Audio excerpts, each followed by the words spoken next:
Bəzən bir çoxumuz YouTube-da videoları izləyərkən 2x modunda izləyirik.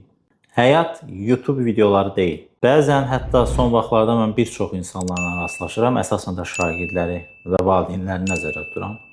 Həyatı 2x modunda yaşamaq istəyirlər. Yaşamaq istəyirlər, yaşamağa çalışırlar. 3x modunda, 5x modunda, 10x modunda.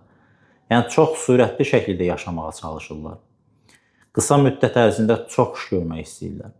Bir tərəfdən baxanda bu faydalıdır, bəli. Yəni hər birimiz istəyərik ki, ən qısa müddətdə maksimum nəticəni əldə edə bilək, ən yaxşı nəticəni əldə edə bilək. Amma insan olduğumuzu da unutmamalıyıq. Biz bu həyata çox işlər görmək üçün gəlməmişik. Təbii ki, faydalı işlər görməliyik, doğru işlər görməyə çalışmalıyıq.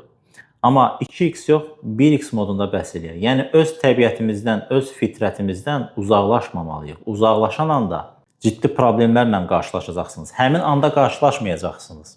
Həyatınızı sürətli şəkildə yaşasanız, normalda bir ildə tutaq ki, 10 adda iş görüb uğurlu ola bilərsiniz. Amma siz deyirsiniz ki, daha çox uğurlu olub, daha çox kitab oxuyum, daha çox iş görüm, daha çox pul qazanım.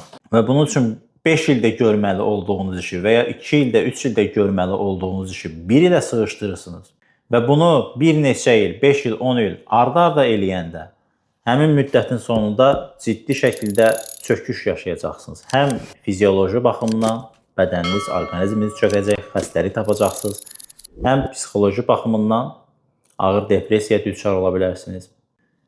Yəni hər tərəfli baxımdan ciddi şəkildə zərər olacaq.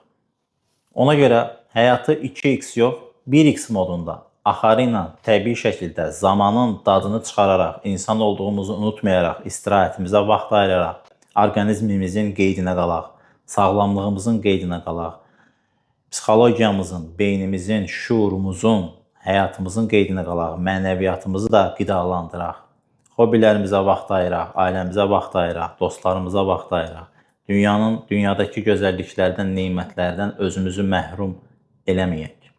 Hər birinizə 1x həyat modunda yaşamağı arzulayıram.